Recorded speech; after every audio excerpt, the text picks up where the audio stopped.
Hey y'all, peace and great day. Put your winners V up, your victory pose.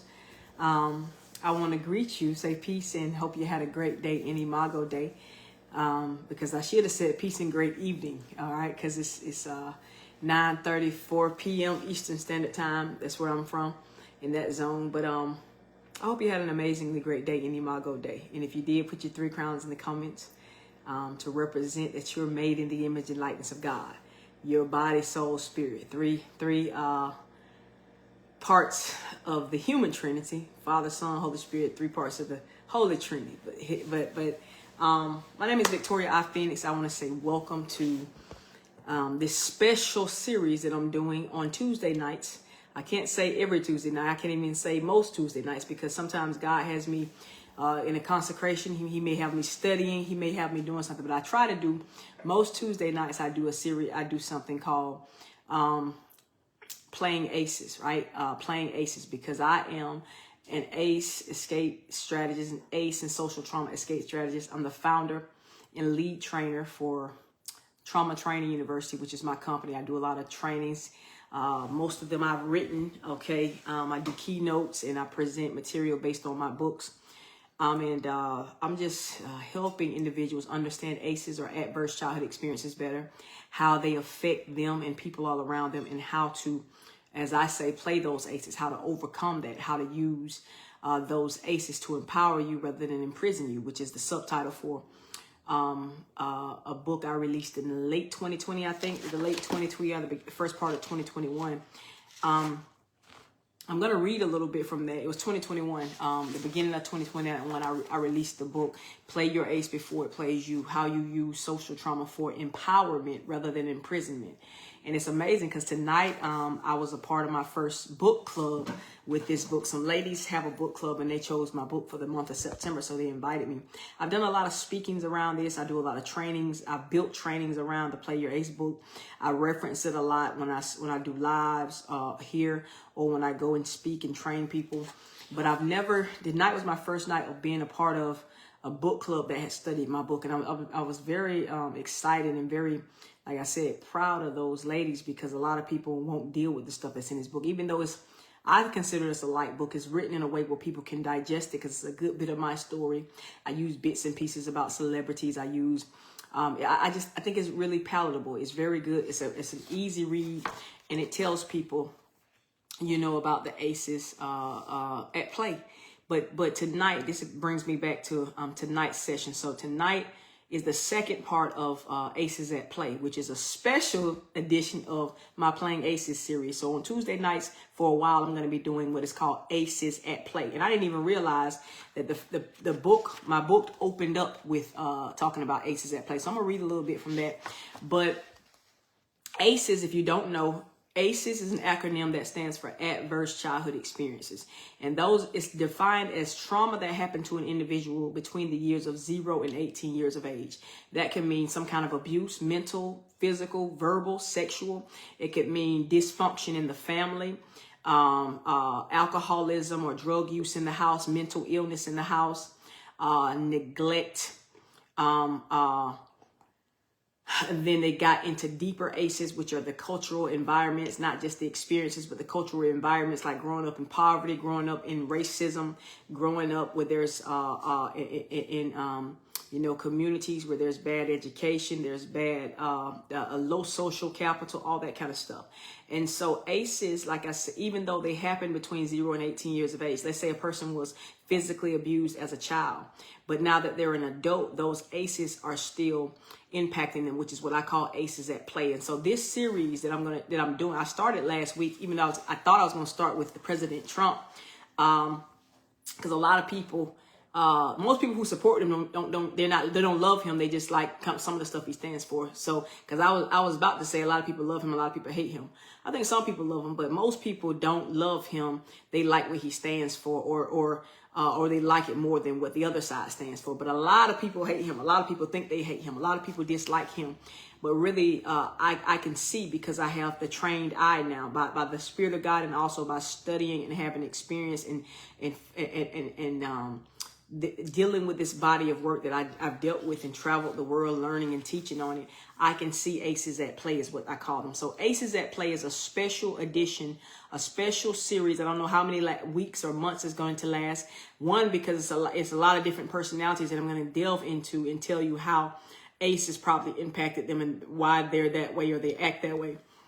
And so it's a lot of different personalities. Some of them can be grouped together, and I'm working hard to do that. Not working hard on being conscious that can be done, so that I don't overlap or oversimplify something when it could be a group of them instead of one or two people. Also, a reason that I don't know when it's going to last, how long it's going to last, because sometimes God has me detour. All right. And so like last week, I thought I was going to open up with Trump, the ACES at Play, his personality, how it's has been impacted by trauma. And I can see it and other people can see it, but most people don't see it. It takes the trained eye to be able to see it. But God, again, he detoured me. So last week I was talking about abortion. Hey, Calvin, great to see you. About, a different way of looking at abortion. As a minister of the gospel of Jesus Christ, God speaks things to me as a mouthpiece for him, as a prophetic voice. And he had me heavily concentrating on. Last week I put a lot of posts up, and I still have some more. I just haven't been released to do it, and God has me in some different directions this week. But I was talking about, the apostolic, the kingdom approach to abortion that most people haven't thought about. And so God had me to use my first ACES at Play session to talk about what type of personality, what kind of trauma impacted personality, what type of person would want to abort a baby. Okay. And of course, that kind of person has been impacted by trauma. So there are ACES at play there. Okay. So ACES at play. I'm making a play on the word ACE. ACE stands for adverse childhood experiences or childhood trauma that affects people well into adulthood if something is not done about it, which is why I do what I do, why I come on here on Tuesday nights and do the Playing ACES series or do special series like tonight, ACES at Play, why I write books, why I travel around the world training. I'm getting ready to go again. Like I said, I was invited locally to a book club who studied my book tonight, which was an amazing experience. I love what I do. I'm on here live. A lot of times I may do a little miniature video for 3 or 8 minutes. And then on Tuesday nights, Thursday nights, I'm on here for hours at a time because I love what I do. I'm writing several programs right now, curriculum for Trauma Training University, my company. I'm working on finishing a book. I just love what I do, and God has anointed me to do this because of A, my experience, and 2, I'm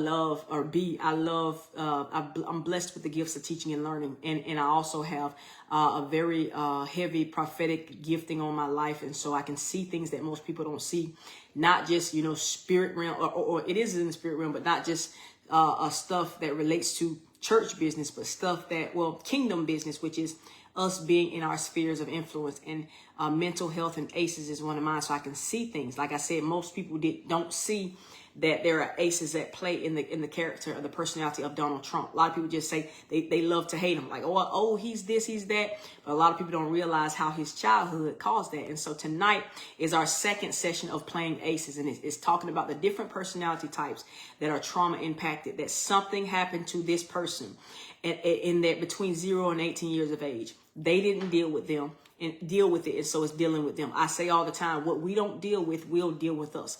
That's the nature of ACEs, because when the CDC coined the term ACEs, when they did a study on 17,000 individuals between 1995 and 1997, in conjunction with the health group Kaiser Permanente. There were 17,000 people working with Kaiser Permanente trying to lose weight and stop smoking. And so these researchers at the CDC and Felitti are their last names, they started doing this study talking about how these people who were overweight and smoking and trying to quit and lose weight, how their childhood had affected their choices and their behavior and their current health and that kind of thing. And that's where they came up with the term ACEs, adverse childhood experiences. Okay, adverse childhood experiences, and they defined it, and they came up with 3 main conclusions that they've been spending a lot of time, energy, and money on informing people about and helping people to overcome. And so that's where I fit in the picture. I was very inspired and very motivated and have partnered with the CDC. And that's where the mission for my company, Trauma Training University, comes in, because we help communities become more trauma triumphant. Okay. We want to help individuals triumph over trauma by preventing it in current and future generations, but also overcoming it in generations that have already experienced trauma. And so adverse childhood experiences. So ACEs at play. I didn't even realize, like I said, I was looking back over in my book, Play Your ACE Before It Plays You, how you use social trauma for empowerment rather than imprisonment. And because, like I said, I was at a book study tonight. A club of women studied my book, and or book club, I'm sorry. Their September read was my book, Play Your ACE Before It Plays You, and I was honored to be with those women. Had wonderful conversation, wonderful meal. And so because I had a book out just to go in there with them, I said, let me flip through and see, what did I say? I know I referenced at the dinner when they asked certain questions or we were having certain discussion, ACEs at play, certain personality types that are clearly trauma impacted. They are clearly have been formed by ACEs. And so let me say this. When I say ACEs at play, and we're talking about on the little flyer that you saw, it probably said something about trauma impacted or trauma, certain personality types. Sometimes it's not the whole personality, even though there are many personalities. Like there's a type of personality that Donald Trump has that has a name to it, right?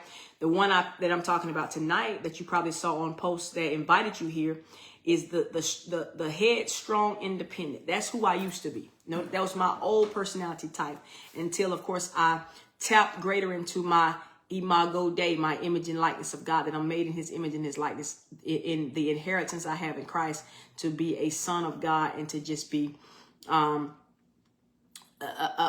to be above all the things that happened to me, to have my soul restored. Okay. Y'all, a lot of people know that verse from the 23rd Psalm, very, very popular passage of scripture. But God, it says, God, he restoreth my soul. So that means when you've gone through some things, he'll restore it and make it new again, or take it back to a great place, regardless of what happened to it. And so I'm just going to open up. This is, I think, it's page 2. So page 1 might have been. Yeah, page 1 was just like the title page or something like that for the chapter. In chapter 1, page 1 of my book, Play Your ACE Before It Plays You, is called ACEs at Play. I didn't even realize I had named it ACEs at Play. It's been a while since I've just been looking in the book. But page 2 says, think about this. A child packs his mouth and eats fast and ferociously, and many people will say he's being rude, offensive to others, disgusting, and maybe even uncouth. The reality is that if a child eats that way, there is a strong chance that he has lived in a food insecure environment. Threatening environments can cause us to react and behave in aggressive manners.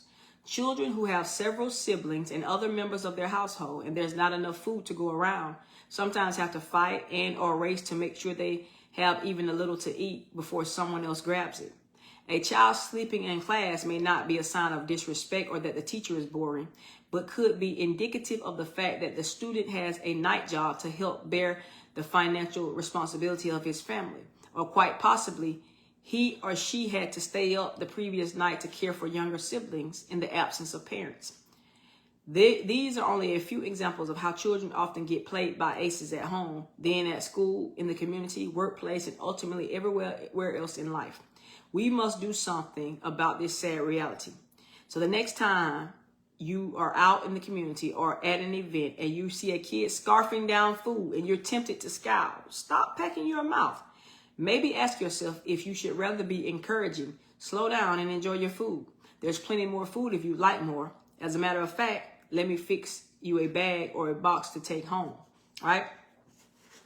Speaking of carryout boxes, let's look a little deeper at adult behavior as it relates to food affected by ACEs. I know and have seen people who were very poor growing up and oftentimes experienced a scarcity of food, amongst other things. Well, even though they are no longer in a food insecure state, they behave like they are by saving every little ounce of something at the bottom of a bottle or a jar that's not worth the space it's occupying, and feel they should load up on stuff, especially if or just because it's free or I've already paid for it, they say. This is the same mindset that causes gluttonous stomach aches and nausea at buffets. You see several overweight women. You see a severely overweight woman and you think that she just lacks discipline and should be ashamed of herself. The reality is that there is probably an ACE at play here.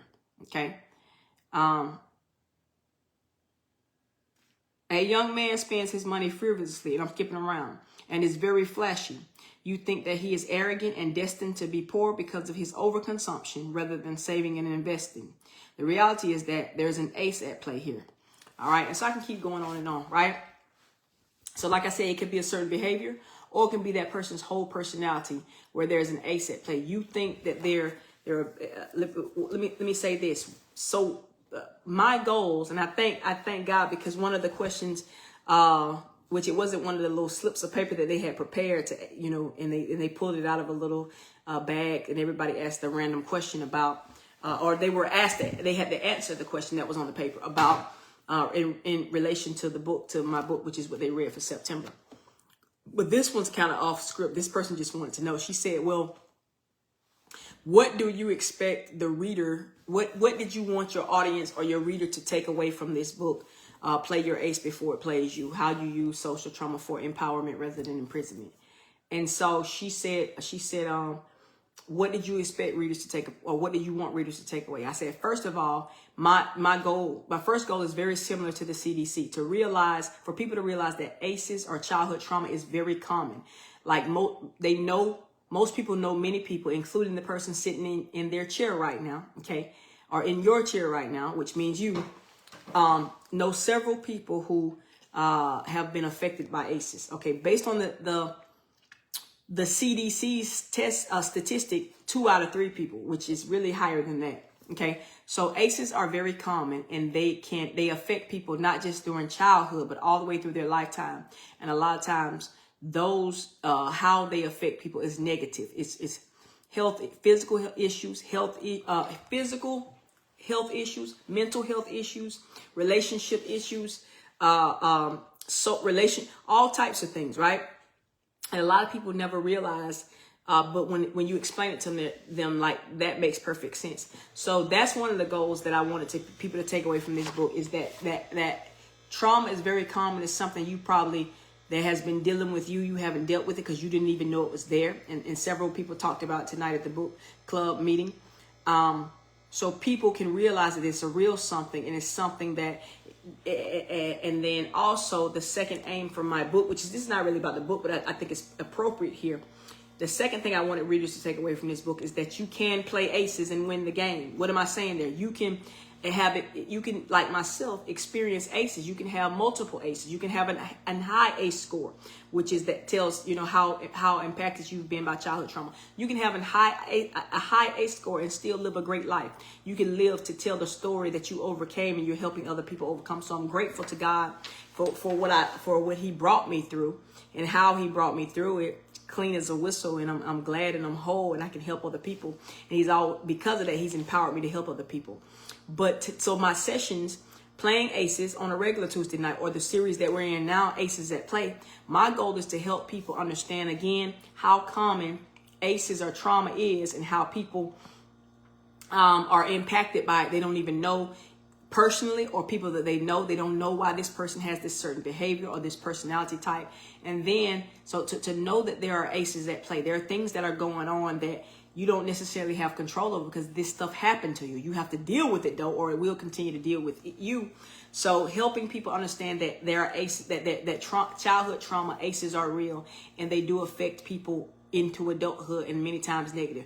But more importantly, I want to help people understand through this series of ACEs at Play, you can understand people better, including yourself, and realize a lot of people want to know, well, what's wrong with me? Something must be wrong with me because I'm this way, and it's a bad way to be. No, it's not what's wrong with you. As a matter of fact, in the body of work that I do, we don't say what's wrong with you. We say what happened to you. And the premise behind that is that if you have a negative behavior, it was formed in you. You were conditioned that way by something that happened to you in life. As I say, there's an ACE at play. What do I mean there? All children, all babies, if you ever observe them, okay? Children are born fearless. They'll do anything. When they're young, they go try stuff. The parents are more scared are more afraid than the children are. A lot of times you see babies that go, they don't even know animals or wild or whatever. They'll go because it's just fascinating to them. They'll go up to animals. They'll go pick up stuff. They try stuff. Because children, naturally made in the image and likeness of God, Imago Dei, we're fearless. The God in us is most present when we're children, because it hasn't been contaminated by the world around us, by people with world system thinking who have been trained to tame us, to tame the God in us, so that we're more human, we're more man, and we can fall into their systems and make and buy into, literally and figuratively, buy into things that pleases them, right? And so children are born fearless. Children are born very curious. Children are born with high energy. They love everybody. They trust until something happens. And so in the industry of being, how the industry is defined, trauma informed, trauma responsive. But I've recently changed mine. My mission is helping people be trauma triumphant, which includes trauma informed and trauma responsive. But I want to make sure that the result I have is positive, right? And so in the industry of mental health, as it relates to ACEs, adverse childhood experiences, how they affect adults, children and adults, and then how we overcome it with PCEs, positive childhood experiences is the term that research has come up with. I have my own, because you might not be a child anymore, but we still want to go in and intervene. So positively charged experiences. So in this vein, or this body of work, we have this saying, instead of what's wrong with you, which was not trauma informed, not trauma sensitive, not trauma triumphant. You ask kids, you expel kids from school, you put them in jail, you put adults in jail. It's rehab, it's this and that, because it's always what's wrong with you. But the proper term when we are trauma informed is question is, what happened to you? Because as children, as babies, you are closest to God. You get further away as you learn the system that humans, in our humanness rather than our godness, has created. And so you're born fearless, you're born loving, you're born friendly, you want to explore, you want to try, you're high energy, you're not lazy. You ever try to keep up with little kids? And a lot of times my kids, they might not eat all day, but they can be doing something exciting or playing. They don't want to eat until it's time to do something boring. Like, let's take a bath, let's go to bed. Oh, I haven't eaten, right? Because their inner man, their spirit controls their body and their soul. They haven't learned to dumb down the God in them yet. Okay. And so we ask people, what happened to you? So my goal, part of my goal of my whole body of work, my life work, and also this series right here called ACES at Play, is to help people understand there's nothing necessarily wrong with you. It's what happened to you. There's nothing necessarily wrong with the person that you feed and lead, the person you're connected to. It could be a spouse, a girlfriend, boyfriend. It could be a student. It could be a child, somebody you know. It could be Donald Trump. It could be you think you know them and you hate them when you don't realize that there's just an ace at play, and you have aces at play in your life as well. So that's one of the goals for this series, is to help people understand that these things are real. Aces are at play, and what you don't deal with will deal with you. 2, help you learn to see it that way, so that you can realize nothing's necessarily. Now, there are some much deeper issues, but really they're not. It's this stuff right here that once you look at it and find out that that's what it is, and help people understand, and you understand, you can deal with it better, deal with them better, and possibly even help them deal with it if they're open and willing. Because that's the thing. This is not a get out of jail free card or a free ticket to act a fool and accept crazy stuff in relationships. No, it's to help you better understand yourself and that person, so that y'all can deal with it the right way. Not what's wrong with you. Anybody's going to feel patronized, or going to feel belittled, or going to feel less than when you make them seem like something's wrong with them. No, what happened to you? It's not your fault that it happened to you and that you conditioned yourself to survive, so you turned into this person. But it is your fault once I let you know it's a problem. Now, because of this session I'm in with Victoria, the book that I read, I know that is not it, but that there's help for it, that there's a real there's a reality behind it, and we can help deal with it. Now, you are responsible for staying that way, or not at least trying to work through it, and that's when you have to sever relationship ties and that kind of thing. And so I want to help people understand that it's not what's wrong with you, it's what happened to you. And so tonight, like I said last week, if you didn't watch last week's premiere session of ACES at Play, I talked about the type of person Not necessarily a personality type, but it was just appropriate for what the vein God had me in last week, and he has me even in there now, of how, especially Christians, we think that we're doing something big by, banning abortion, but that's not the issue. The fact that a person would want to have an abortion, you need to be dealing with that person instead of telling them, okay, you can't have an abortion. So yeah, we did something good. We're not killing babies. God doesn't. Okay, no, but what about the fact that she wants to kill the baby? She might still kill the baby. She might kill herself. Okay. And so that God had me in that vein last week. And so I was just, God was just, I put up a long post. He was just running things through me. Right. And so I thought, well, I'm going to do that. And I did it all the way up until like, Thursday night, because I changed it from Tuesday. I'm sorry, I keep saying Tuesday. I was doing these on Tuesday nights, but I'm in a class now, a very important class that I got to take, that I'm retaking. I'm a part of it for lifetime, so I restructured, and I'm doing these on Thursday nights now. So I've been saying Tuesday nights, and it probably changed back to Tuesday nights, but right now we're doing it on Thursday nights. So I was doing stuff on this, what I call, how God gave it to me, the apostolic approach to abortion. I was doing stuff all week. Like my cup was running over. I was putting up so many posts. God was giving me so many ways to look at this thing and to share it with people so that we can look at it the right way and do the right thing. And I was doing that all the way up until Thursday. And I'm thinking, I'm going to jump on here and talk about, the personality type of Donald Trump, like the type of person he is, and how you can look at how he has been formed into that person by childhood trauma or ACEs at play. And then God detoured me and said, you've been talking about abortion. I've been had you on this. Get on there and talk about the personality type. What type of person, male or female, who would want to abort a baby. So tonight we're going to start with part 2. I thought it was going to be Donald Trump, but God, so that pushed, I'm sorry. No. I thought I was going to do with Donald Trump a couple weeks ago. And then God said, no, start out with or it could have been me, start out with your own personality type. And so I thought I was going to do my personality type last week. And God said, no, go on the abortion thing, right? And so tonight I'm going to talk about the headstrong independent. This person who's very strong-willed, very headstrong, very, and it has to do with my, if you've ever taken the DISC assessment, or I modified it and made it the true assessment, the trauma rescue, recovery, and restoration unit, which is, if you have, you need to take that course and take that training for team building, especially for trauma triumphant team building for your team, for the people you feed and lead. Let me know, connect with me, and I'll show you how to do that. It's very powerful, right? The 4 personality types. So part of my personality, I'm still that person. It's a normal, natural. It's not anything bad. I just have to recognize my strengths and my weaknesses and learn how to work with the strengths and weaknesses of the other 3 personality types. So I'm a high D, which is high, very decisive, very driven, very dominant, very decision maker. On the plane, I'm a pilot, okay? In the emergency room situation, I'm the surgeon, right? I'm high D and high I, which means I'm highly decisive and dominant, but I'm also highly interactive, highly engaging to people, highly social, that kind of thing, right? So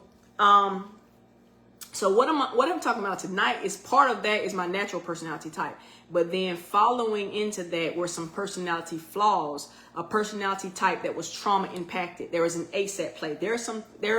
I was a strong-willed, headstrong, independent. Okay, and there are many people like that. They're gonna do things their way. They're very, and like I said, this goes back to my natural, healthy, or let me see, my default personality profile, which is either if you've taken the DISC assessment or the Myers-Briggs or something like that. So I'm high D, high I, highly interactive, and inspiring, very motivating to people. But I'm more so a high D, very decisive. So outside of that, though, so those are normal personalities. The D, the I, the S, and the C are the 4 personality types. But in addition to that, I developed into very strong-willed, very headstrong, very independent. So naturally, before any trauma, I'm the person that's going to get it done. I'm the person that makes the big decisions. I don't pay attention to the small details. I need help for that. But I have big picture. I'm visionary. And I want to roll with it and get things going, right? Let me take a little hydration break.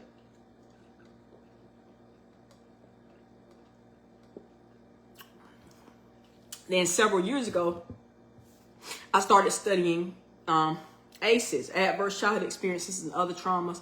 God gave me a lot of, like I said, he gave me a book, a play on the words, play your ACE, just like you're playing cards. You got to deal with that thing and use it to work for you rather than against you, just like any childhood trauma.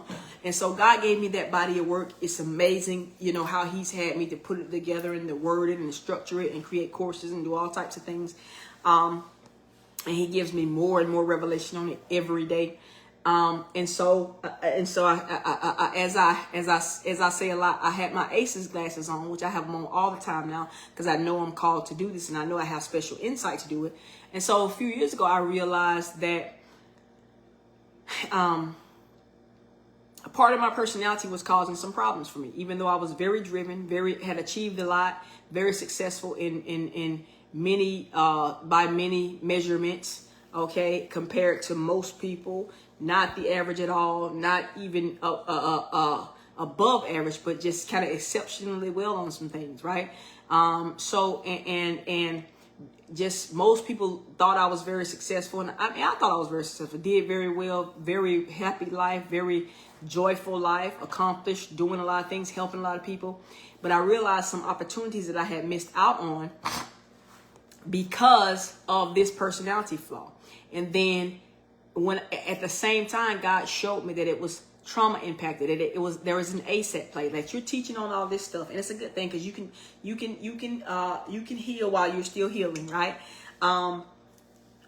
You can heal as long as you're more healed than the person you're healing, right? And so so God showed me in the midst of doing this work that there were ACEs, that there was an ACE at play in my life. And what happened is how I became very, very headstrong and strong-willed and independent in certain ways, where and how it really showed up, how it really presented is that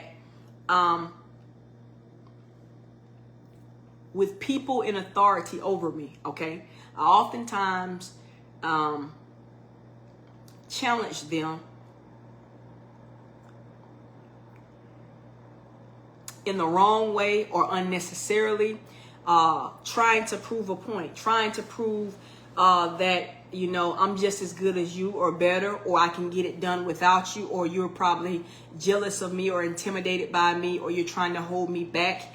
And many times that wasn't the case. I don't even know. It might have been 100% of the times that wasn't the case. But in hindsight, God has showed me some opportunities that I could have handled differently, that the people actually respected me. They loved me. They backed me. They knew I was good. They knew I was great, and they supported that. But I found a way somewhat to sabotage the relationship, work relationship, faith-based organization relationship, all types of things that I wouldn't say burn bridges, but it's like I could have left them better. I wasn't disrespectful in leaving, but I was just very nonchalant about their unwillingness to cater to me or recognize who I was. And in reality, they were, but they were just they had certain standards and certain things that they believed in, and I was disloyal and that was the thing, disloyal. I was not loyal to people and organizations, thinking that I should be able to go around the system because of who I am and because I could show and prove and that kind of thing. And God showed me several cases. It was with male authority figures, but then also in authority figures in general, my superiors, people who were over me. And many times, like in many areas, I could help them. I did exceed them in certain areas, but by no means, for none of them, I would take from them. They were in positions over me, and they had every right to be, and they should have been. But I wasn't totally honoring that. I felt like, you know, things should be done, and so I just became pompous in a way. And some opportunities, even though I believe I am where I'm supposed to be, I know that I learned, but I believe things certain relationships that could have been great assets, were not, because there was this ACE at play in my life. And so, because, like I said, I'm the person that's going to get it done just by my natural personality, but then my trauma impacted personality became headstrong, independent. I'm gonna do it without you. This what I have is revolutionary. It's amazing, and I've already shown improvement. So you should be willing to meet me at my level, at what I want, rather than you. And you're the leader that's leading the ship, and you're taking all the responsibility. There was a lot of things I didn't understand, and I thank God for. I had leaders that realized the greatness in me and tolerated me because of the greatness, but they saw this flaw and didn't quite know how to deal with it. They knew it was a flaw, but they also saw the greatness, which and so they tolerated me. And so I didn't learn recently to my current leader, a leader I'm under right now, was the first leader that called it out in me and then said, I'm going to help you deal with it. I'm going to help you overcome it. Other people were not wise enough, anointed enough, experienced enough to know it was there.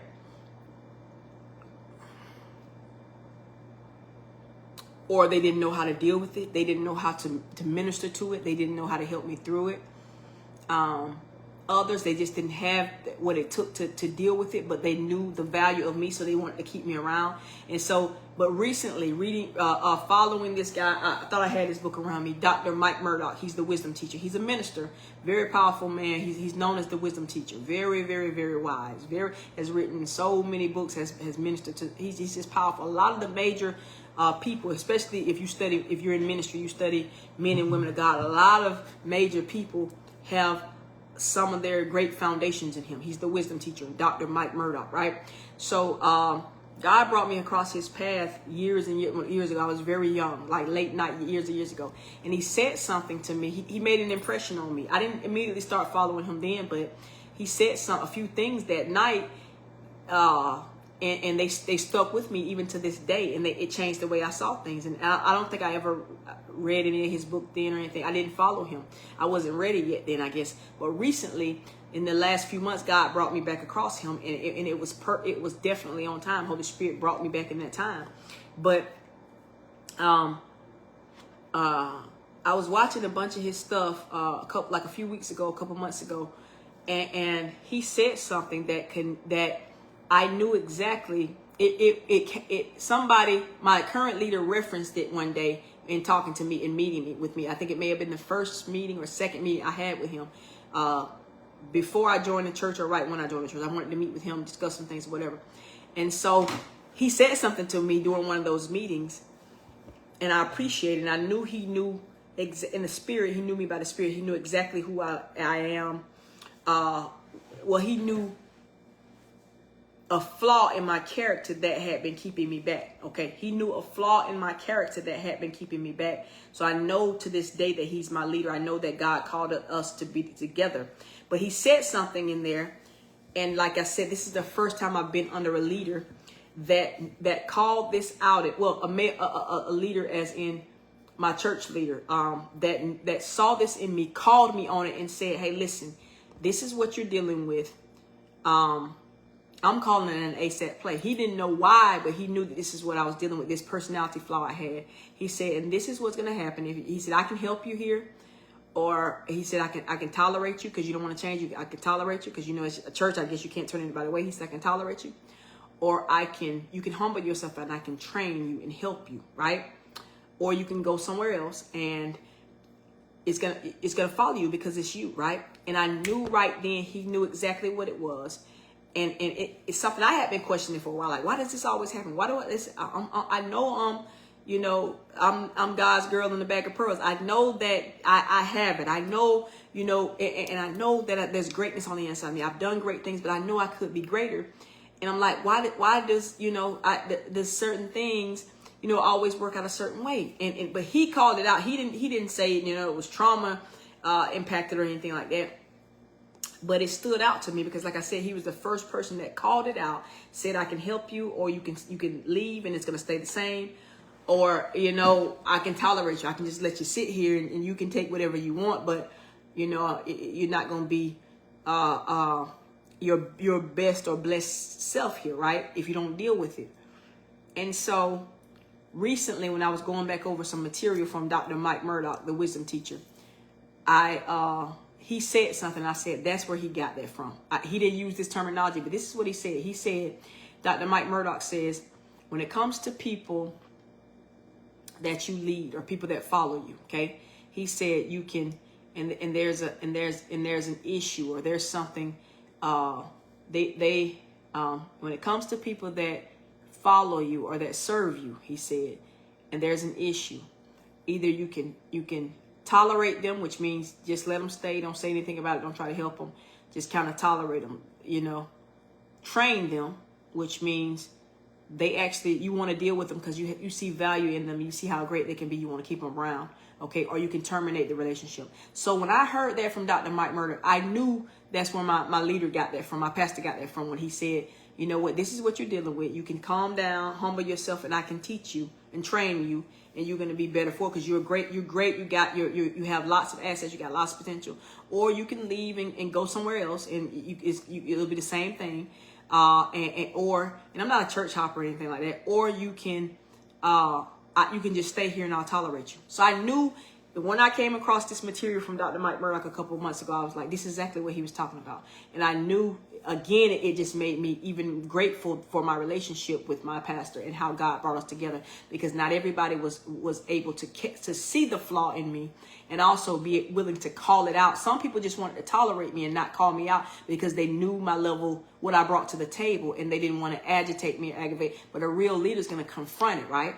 And so, but God showed me there was an ACES play. He showed me that my current pastor, when I first met him, he called it out. He was exactly right. But God said, listen, one day he gave me the revelation. You're teaching, you're training, you're anointed to do it. You're getting changed. You're seeing changes. You're doing things and saying things that people have been afraid to say, or they have been ignorant to. And so this is your vein of work. This is your body of work. I created you for this. The way you were born into the world with your mom, your birth mother, the drugs, the abandonment, the other things that happen in your family. You were born to do this. You were born to show people that they can play aces and win the game. He said, but you still there's some things in your life that you could be much further, some things that you could have handled much better. The relationships could be golden right now, but they're not. Not because you were disrespectful or that like I said, I don't have a bad reputation or bad bones with anybody, but certain things, like for instance, there are certain things, like I said, I'm not a church hopper. I've been in 3 churches in my lifetime. And I left all of them because God moved me, because it was time for me to go to something, because everybody cannot train a champion. Everybody can't. I had matured at the level I was, and it was time for me to move to somebody who could minister to me more, right?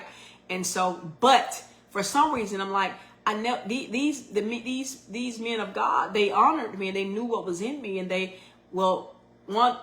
for the most part, you know what I'm saying, it wasn't no beef or anything. It wasn't any beef or anything. But when I left, but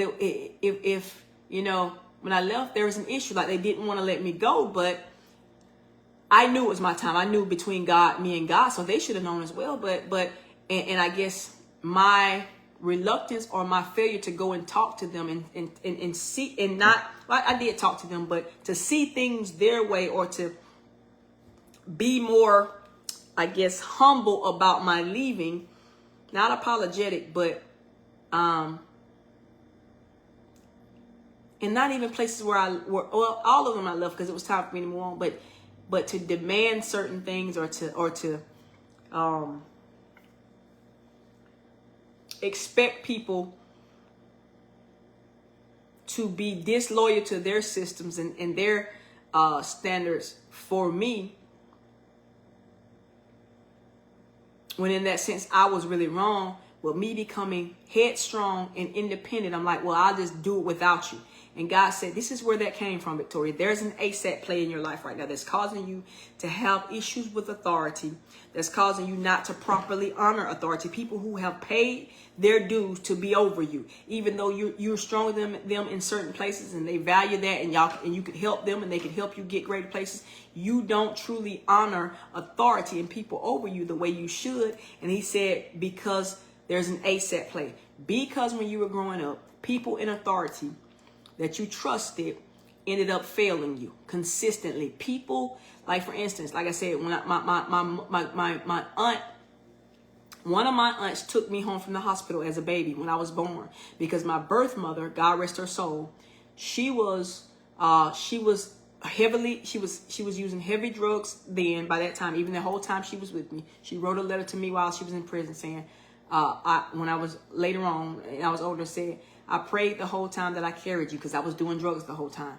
And so I took that as what I know now. I don't even know I was mature enough to know then, but I probably was, that drugs are spirits. And so she, for her to tell me she did it the whole time lets me know that wasn't a choice. And the fact that she was praying, like, Lord, I can't get rid of this thing. It's a spirit. It has control over you. So she said, I prayed the entire time. And I thank God, because God covered me. You know, he blessed me. So she had done something, stolen something, done something. And so when they got ready to release her and me from the hospital when I was born, the sheriff, the police came and got her.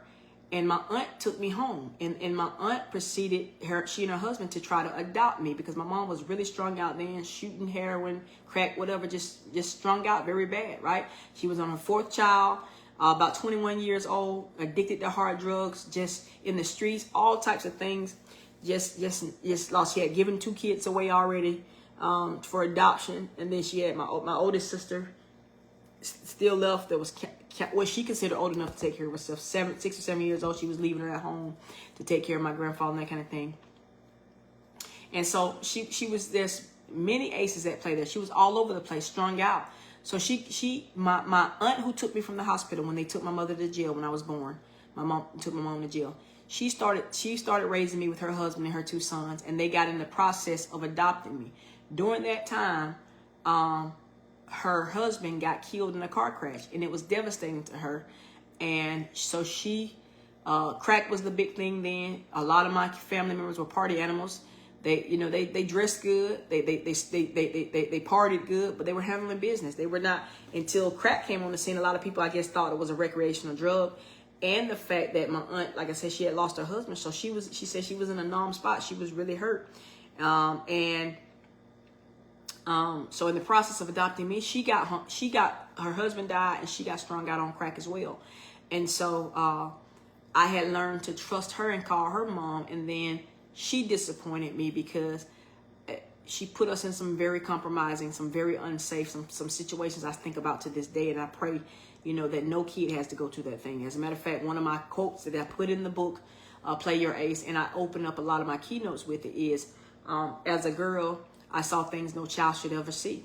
But as a woman, God has blessed me to see things most people would never see, right? And part of that quote, the first part of that quote, comes from a lot of stuff that even replays in my mind now. It doesn't haunt me or anything, but I think about it, and I'm grateful to God that my children don't have to go through that, and I hope no children go through that. I go out on the street and do ministry a lot to people that's addicted, and pray for the kids and pray with the kids so that doesn't happen.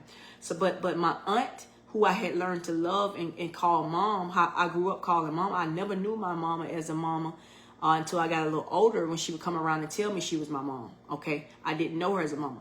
Then, so my aunt started to raise me. Then she disappointed me. I started to, I felt alone and uncared for at times. Which one of the questions on the ACES quiz talks about, has it ever been times where your parents were too drunk or high to take care of you, or couldn't get what you need, or whatever, right? So I saw some things growing up. I felt some things growing up. I still kind of think about those things sometimes.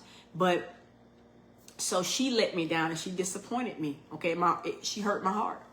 Then, so my other 2 aunts came and got me. They laid down their lives, came and got me, along with my cousins, who were my aunt's sons, and then they had my sister, my oldest sister, who my mom did not give away. So these aunts laid down their lives to raise us, and then the pressures of life, the popularity, crazy. It's crazy how it's so popular, and how it ran roughshod and destroyed communities for decades in the Black community, which I talk about a lot of times, shows you how wounded we were as a people, and still are as a people. That's why you got to identify who you are in Christ, and not in your race, right? But so years and years of crack cocaine, hurricaning, and I guess I made that into a verb, hurricaning through the Black community, poor communities, right? So later on, my 2 aunts that came and got us and start raising us, after my other aunt who was raising me, and in the process of adopting me, went AWOL on crack and just start doing all kinds of crazy stuff, dragging myself and her children around to different cities. We were homeless. We were we could have been, thank God for his grace, molested, and one of my cousins might have been because of, his sexuality now and things.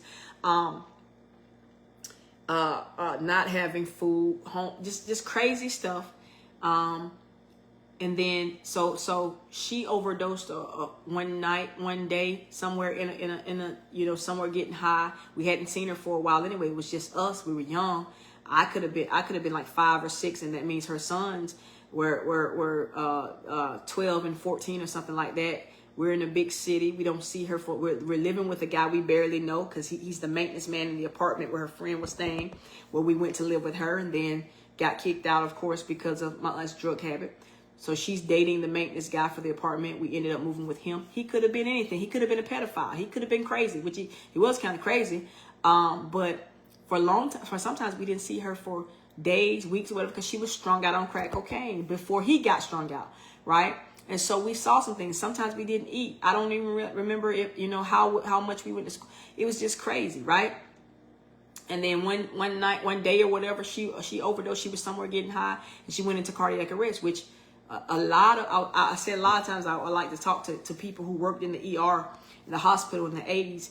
Man, they had to be seeing a whole lot of this kind of crazy stuff going on, just all types of crazy stuff, because the level of addiction, like how addictive that drug was and how it took people's lives completely over and ruined whole communities and families like that. People just went from what I heard, from grace to grass, just berserk and just, oh my God, Lord have mercy. And it happened like that for decades in the black community, which is sickening. If you don't see other people, why would you try it? But black people were so wounded, so looking for something to numb the pain of what was going on around them. But so after years and years of, my 2 aunts came and got us, and they're taking care of us. So then life is still hitting hard, and people are not necessarily happy with the decisions they made. They feel like they're forced. There's another ACES play in their lives because of the family they grew up in.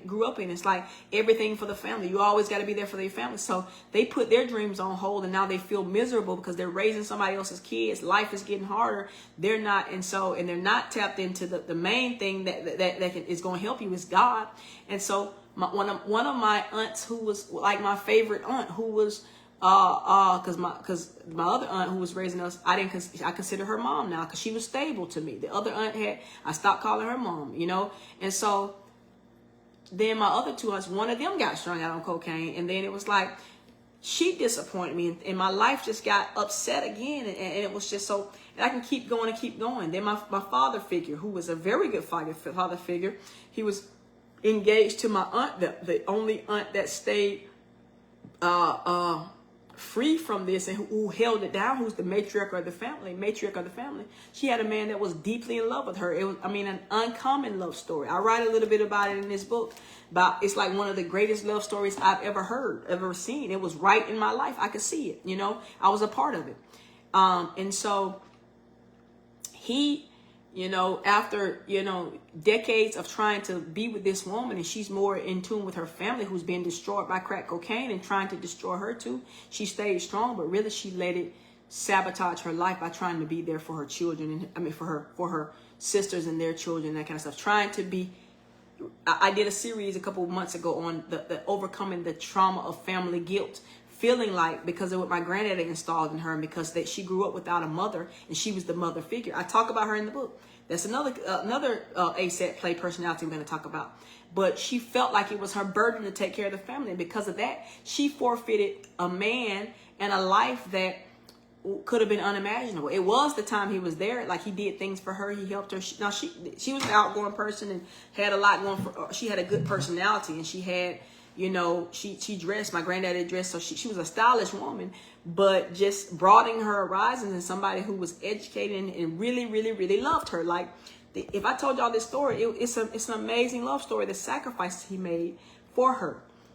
But so my other aunt who was helping her got strung out, so now it's just my mom, my eldest aunt, who I call mom, and her fiance. and they start to create a perfect life for me. Like, I call him dad, I call her mom. He has education, college education, great job. He moves us away, not away, but like, I want to take you and the baby away from, you know, all this mess that's going on. Your family's not trying to do right. So he moves us to the suburbs, and he's really, we live the life. Like, I'm around a lot of great stuff and exposed to a lot of great things, which I was with my other aunt too. But then after so long, he gets burned out on trying to be there for somebody who's already caught up and trapped in their family, right? And so all his sacrifices not being rewarded, he doesn't see a future for himself. He starts to cheat, and then they never get married, and then he goes about his life and goes on. And I say he's making major sacrifices, because my mom couldn't have kids, and she had gotten a hysterectomy, right? And so he considered me his child. I was very young. I loved him. But his own child, you know, most men, you know, that's a deal breaker. But he was making the sacrifice. And who knows, it might not ever work, but I think it would, because he really loved her that much. If I can tell y'all how they met and the sacrifices he made and how his family turned on him because he was much younger. But he stood up, he stepped up and started taking care of kids and dealing with strong crack cocaine family members when he was just a kid himself, even though it was in his family as well. Amazing love story. He really loved her, and man, it was an amazing love story. Oh my God, it could have been such a happy ending, but she was trapped by an ACES play, feeling like she owed. You know, she was, the family was her responsibility, and it turned the love of her life away from her, right? And when he divorced her, because they never were married, they had been together for decades though. When he divorced her, he divorced me in a sense, and that hurt me. He disappointed me, and so, and that's just some.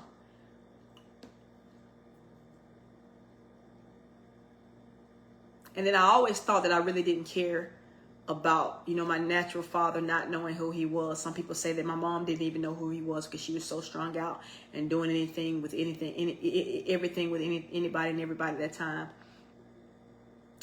And then the person that, one of the people she said that it could have been, I kind of see that by the looks, by the behavior, whatever.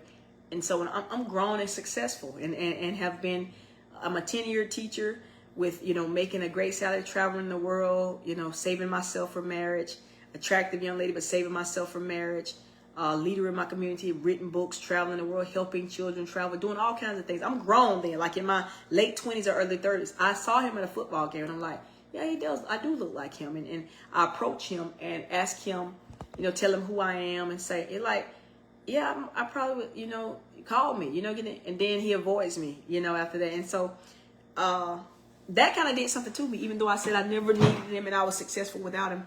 There's something on the inside. And we're going to talk about that personality type, how, whether they admit it or not, whether they even know it or not, there's something innate in you that wants to know your mother and father, and to know that they care something about you. You might say, no way, Victoria, I'm this, and I used to be that way, but there was something in me.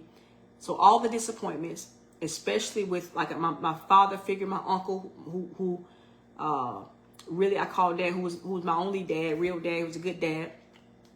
He disappointed me, and then, you know, my real dad, never knowing him, and then when I thought I had found him, you know, even you know, or the ones who were supposed to be whatever, they had the opportunity. We live in the same town. So it was something on the inside of me. There was an ACES play that expected disappointment, that expected that you don't be loyal to people because they're not going to be loyal to you, right? And so that was showing up, especially in, like I said, always been the top of my game wherever I went as a teacher, like well decorated with awards, well respected by the, I'm gifted to do what I do. I've always, you know, even if I went somewhere and did something temporarily, the grace of God just is on me because of who he's created me and called me to be and sent me here to be, right? For other people. So I've always been, you know, a go-getter. I've always been ambitious for the things I know God has put in me. I've always been, you know, outside the box. I've always been a person who will try things and actually have succeeded that most people won't even try. But God says you're not your best self. You're not your most blessed self because you don't value honor for people in leadership and authority the way you should. Like I said, I've never disrespected, but just an air about you that I'm going to show them that I'm either equal to them or better than them. I'm going to do it my way. Either you're going to support me because I'm this good or I'm moving on. God said I was wrong in that many times, and I burned bridges that even though I was doing well, I could have been doing great. And God said, there's an ACE at play there. Admit you're teaching this stuff, and there's a lot of stuff you have overcome. There are a lot of ACEs that are not at play that you have played, but there's one that's still playing you, Victoria. And he, in hindsight, he took me back over different instances, how I left certain organizations or people or whatever. Not in a bad way, but it could have been in a better way. It wasn't in the best way. And it caused them to feel a certain way about me because they could see this on me. Some of them didn't know quite how to call it, or even, like I said, they didn't have what it took to deal with it. Thank God for my leader now. They didn't have the courage, or they didn't even have the knowledge to deal with it. But I thank God, my God, that when they say when the student is ready, the teacher will appear. A very powerful apostle that I follow, Apostle Joshua Selman, said this. He said, you know, anytime God wants to lift you or getting ready to elevate you, he shortens the distance between you and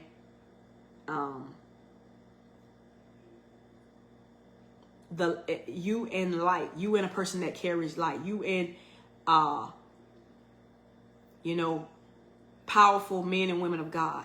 And I thank God, like I said, that it was confirmation. Like, it's so much confirmation that the leader that God recently called me to and put me under, he immediately called it out in me. We were in a private meeting, and I'm like, that's what I've been asking myself about all these years. Like, God, what is this? You know? And this leader he didn't put a name to it, but he called it out. And I'm like, I knew it was something because I've been wondering. And all the time, you know, I've had people telling me telling myself, no, people are just intimidated by you. I'm really outside the box. Because of the call on my life, I see things differently. I move differently. I'm not afraid. I'm delivered from people. And so that's why I've been able to accomplish a lot of things. And so that part of my personality always had me thinking, well, you know, the reason why I'm bumping heads with this leader, or this leader, you know, could have met me here and I could have been great for this. And they recognized the greatness, but I wanted them to recognize it even more, to bend certain systems and policies just to fit me.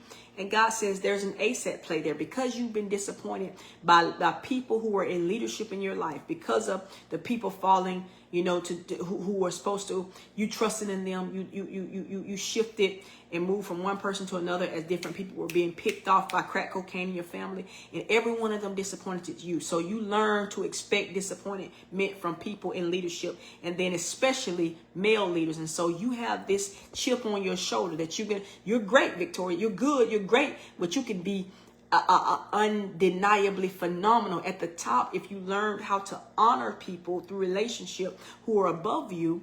But you don't, because there's an ACE at play. You want to show people, okay, well, you did this, you walked out on me, I'm going to show you what it fit, that I can do it without you. Instead of going to that person and saying, well, how could we, you know, I understand, you know, instead of trying to work your way through the ranks and being loyal to this person's system, even though they honor what's on you, but they're not going to bend and do it your way. God showed me that there was an ACE at play. So you might know this person. It might be you. You're the strong-willed person that I'm going to make it happen regardless whether you want to be a part of it or not. And then sometimes that's good. But if it's all the time and it's causing people that you're burning bridges, you leave organization or you do whatever, and it's like you thought it was on good terms and it was, but it wasn't on the best terms. So that was an ACE at play in my life. So that personality type, a person who I'm gonna get it done by any means necessary, but and I'm gonna make it. I'm going to intentionally exclude you or not, or just prove to you that I can do it without you, because I've been let down so many times. All right, that's an ACE at play. looking too much into things, thinking that a person in authority is out to get you, or they're intimidated by you, when in reality, they're just trying to get you to go by rules that they have for everybody else, or, or do things a certain way, and they'll meet you there to go a certain direction. No, but you become pompous. It's the enemy telling you, putting a certain level of pride in you, and you deal a certain way, and it causes problems. It's a flaw. And so part of what I'm doing here, part of what I do at Trauma Training University, helping communities become trauma triumphant, helping people understand that ACEs are real. They're if you don't deal with it, it will deal with you. But there are certain things that are set up by the enemy to block your destiny. So you might have made it through the ACE, but the aftermath of the ACE is still at play in your life, and is doing what was doing in my life. Thank God for that revelation, and for the ability to humble myself and say, that's exactly right. For leaders who God placed me under, so that they could recognize it and deal with it, and me being humble enough and wise enough, because I had seen it over the years, but didn't know exactly how to put my hand on it, or if it was really real. But God said, it's real. This man of God, I ain't gonna say as soon as he met you, because I was going to the church a while before I decided to start the process of joining, but I met with him, and he immediately picked it up and dealt with it, okay, and addressed it, and it was powerful for me. So I said that to say this: whether it's this personality type or another that we're going to talk about during this series, I just said my life is blessed, but it could have been probably blessed double this, based on some relationships that were severed because I didn't go about things the right way. On the surface, it looked like it was good, that I was honorable, this, and this. But in reality, God was like, it could have been better, because you didn't leave the relationship in a way that you could go back. My God. And you didn't even intend to. There was an ACE at play. There's something underlying. So this is what I want you to take from this, from these ACEs at play personality types. There are things that are subtle, that are hidden. There are ACEs at play. You don't even know why you do it. You don't even know you're doing it until, thank God for this kind of teaching. You pay attention here, because God has something to say in every one of them, even if it's not your personality type. It's something he's saying to you, right? So there are things that are put up because of how great you are and what you're called to do, and how your life is going to be is supposed to be such a blessing even to other people that you feed and lead. The enemy wants to take you out. So the greater the calling on your life, the greater the enemy attacks you. Okay. So like I can show you all types of prophets and major people in the Bible who there's crazy, outlandish, against the odds stuff that surrounded even their birth, or their mother carrying them or birthing them. Moses, Jesus, right? Me, my mother was on crack cocaine and heroin the entire time she carried me. Did not go to the doctor, did not get rest, did not eat, stressed, all types of trauma.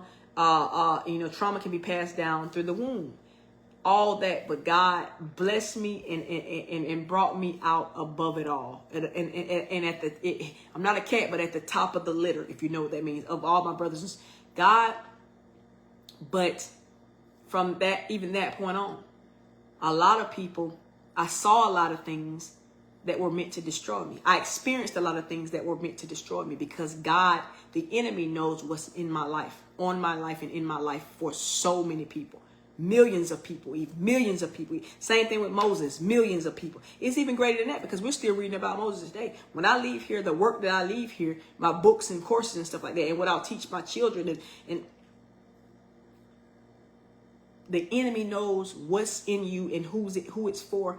And so he'll come subtly. He'll have ACEs at play. You don't even know. Oh, that's just my personality type. Or like me. Oh, I left that place honorably. I was always in good standing. I told him I was leaving this, and this. But why is it that, for some reason, they didn't want to let me go, but that's okay. Whatever, they shouldn't get over it, whatever. But I guess they felt like, I could have did more to stay, or I don't know. But God says you're not properly honoring authority. You're not being loyal, because in your family, loyalty and honor was disappointed. You honored people over you who were supposed to love you and care for you and help you. But crack cocaine, alcohol, poverty, violence that surrounds all that stuff cause people to disappoint you, and you learn to say, hey, I'm going to expect the disappointment, and before it happens to me, I'm going to show and prove to people that I don't need them. And it hasn't. Like I said, I'm blessed. I'm very successful. But success on the level that God wants me to be, not there yet, because some of the stuff I've just gotten a revelation that there were aces at play. So recognizing that these aces at play are going to take your life, and admitting that you want to deal with them. Like I said, I've dealt with it now. God will put you around the right people that can call it out of you, that can sharpen you in it, that or can help you deal with it, help you not sabotage the relationships in your life, because people have aces at play. It might be not be the ace at play in your life, but God, the enemy, sees what's in you and who it's for and how it's going to impact generations. And so it'll be subtle. It'll be a subtle personality flaw, or even your whole personality. And you just say, oh, that's the way I am. Or, no, that came from my daddy. Like, no. There are aces at play. But you can play those aces and win the game, guys. You can play those aces and win the game. That's the purpose of these aces at play. Like I said, people might say, well, I hate Donald Trump. But guess what? Donald Trump have aces at play. I'm not saying, that you're supposed to love him because of that, but you can understand that he's just like you. The stuff that people hate about you, the stuff that has you on your second or third marriage, or in between marriages, or never been married, or, drinking and drugging and overeating and all this kind of stuff. Aces at play. And the enemy will kill you softly. Some stuff is very like, oh, I'm not gonna deal with him. He's violent or whatever. And some stuff will kill you softly. It's just like this personality flaw. The person can never get a leadership position, high paying job, because they don't honor leadership. So what they could have earned in 2 years in a leadership position, it takes them 20 years. And then they're frustrated. And so I'm telling you, the enemy is crafty. And what he will do is kill you softly. That's why I'm grateful to God for this insight. I'm grateful to God for the ability to help others play aces and win the game, because he's brought me through. I love y'all. God loves y'all so much. All right.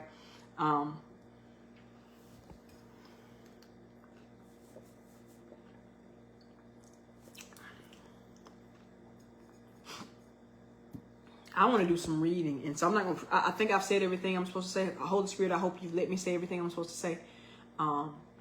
This is part 2 of Aces at Play, where I talked about the personality type that used to be, and notice I put in the post earlier, my old personality type. I don't claim that anymore. I'm not a headstrong independent anymore. I know how to, humble myself and work with people. And I'm still working on it, because I'm like headstrong. I'm just going to go do it. Especially, like I said, I'm a high D, high I personality when it comes to the DISC assessment anyway. But then the flawed part of my personality took that to an extreme and say, okay, take your stuff, take your talents to South Beach or wherever, go do something. And they don't want to appreciate you here. When in reality, they were not underappreciating me. It was an ace at play that made me feel like you're gonna let me down. So let me not give you the opportunity. Let me go around you. I don't have to rehash it. I think I said it well enough. Hopefully, watch this video, go back and watch it, share it, see if it's you or somebody close to you. Or guess what? It might not have. I gave examples of other ones tonight, even though I delved in on this one a little more. But you probably don't realize there are aces at play all around you, and especially probably in your own life. All right, peace, y'all. I'll see y'all soon.